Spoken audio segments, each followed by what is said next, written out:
Groping, rape, torture. For fun? For the win? What? Is the Night Stalker cranking out video games from death row? No, this stuff's being made legal in Japan. Would you want your kid, heck, would you want your husband or boyfriend playing this video game? Click your mouse and you can touch, feel, grope, and you ready for this? Rape women. It's sick, and it's a video game that's made women mad as hell, forcing the game maker to bow to pressure.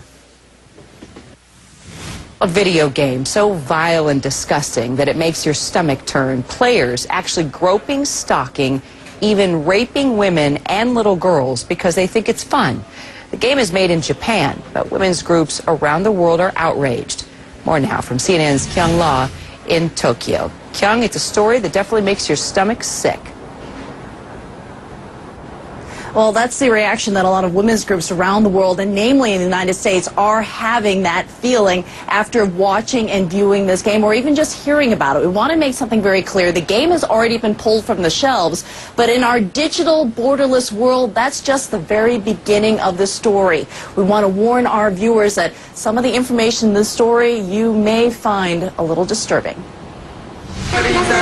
The heart of Japan's electronics district, the world's games of tomorrow on sale today. On shelves in mainstream stores, plenty of what's known here as hentai games. Almost all feature girlish-looking characters. Some are violent, depicting rape, torture, and bondage in detail. Didn't take long to find a game where the object is revenge. Find and rape the woman who fired the player from his imaginary job. Most of this game we cannot show you.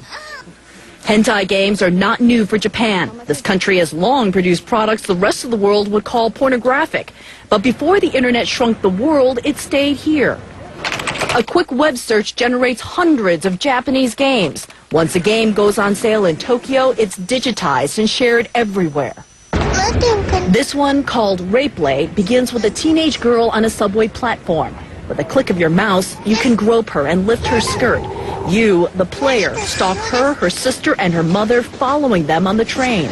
What follows is a series of graphic, interactive scenes that we can't show you. Players can corner the women to rape them again and again, and it goes on from there. The game infuriated women's rights groups.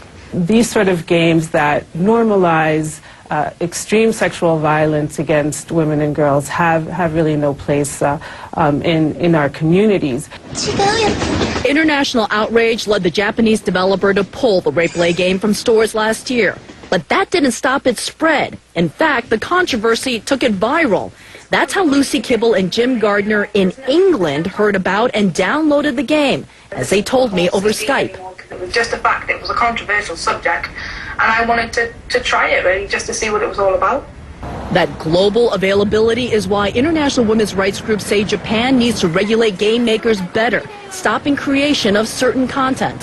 What we are calling for, though, is that the Japanese government ban all games that promote and simulate sexual violence, sexual torture, stalking, and rape against women and girls. And there are plenty of games like that. How sensitive is Japan to this issue? Despite weeks of repeated calls to the government, not a single government official would speak to CNN on camera. They wouldn't even make a statement on paper. Over the phone, one official who would not allow us to use her name said that the government realizes these games are a problem, and it is checking to see whether self-policing by the gaming industry is enough. Sexual images are subject to censorship in Japan. For example, in the Rapeplay game, genitalia are obscured.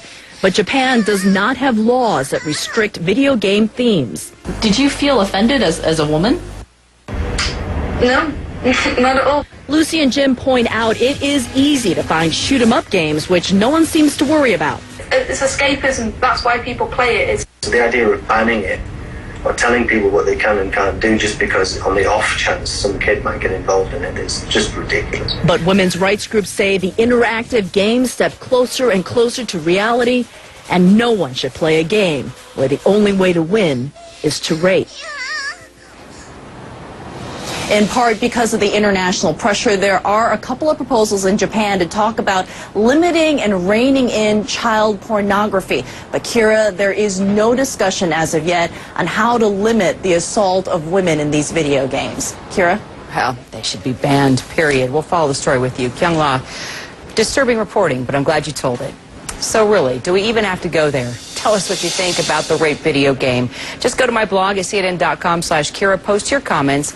I'll read some of them on the air next hour. Thanks for weighing in.